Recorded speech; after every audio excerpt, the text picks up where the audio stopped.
जत तालुक्यामध्ये राष्ट्रवादी पक्ष अजितदादा गट या पक्षाची कार्यकारिणी करण्याचं काम चालू आहे. सध्या जत तालुक्यामध्ये जवळजवळ 14-15 राष्ट्रवादीचे सेल आहेत आणि त्या प्रत्येक सेलमध्ये 20-20 माणसाचा समावेश करून हे सगळे सेल बळकट करायचं काम सध्या सुरू आहे.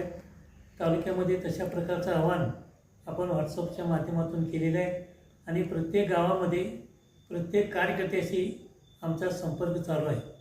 ज्या लोकांना राष्ट्रवादी अजित पवार गटामध्ये काम करायचं असतील त्यांनी त्यांची नावं आमच्याशी कळवावीत आणि ज्यांना जे सेल पाहिजे त्या सेलमध्ये त्याचं नाव समावेश करण्याचा प्रयत्न आमचा चालू आहे. ज्यांना खरोखर जत तालुक्याबद्दल आस्था आहे, ज्यांना जत तालुक्यामध्ये जो मागासलेपणा आहे तो दूर व्हावा असं वाटतंय, अशाच कार्यकर्त्याला राष्ट्रवादीमध्ये पक्ष दिला जाईल, जेणेकरून ज्या कार्यकर्त्याचं लक्ष हे जत तालुक्याचा विकास, अधिक पक्षाचा विकास हे ज्याचं ध्येय असेल, ज्याचं धोरण असेल त्या माणसाला या ठिकाणी प्राधान्य दिलं जाईल. जास्तीत जास्त युवकाचा भरणा जास्त करण्याचा आपला प्रयत्न राहील.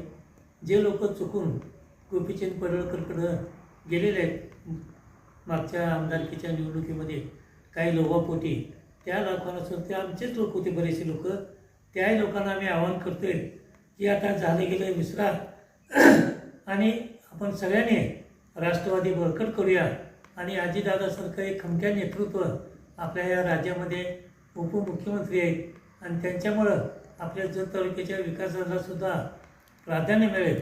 आणि त्यामुळं आम्ही सर्व जत तालुक्याबद्दल ज्याचं प्रेम आहे अशा सर्वांना आम्ही विनंती आणि आवाहन करतो की तुम्ही जत तालुक्याच्या विकासासाठी राष्ट्रवादीमध्ये काम करावं, अशा प्रकारचं आमचं आव्हान आहे.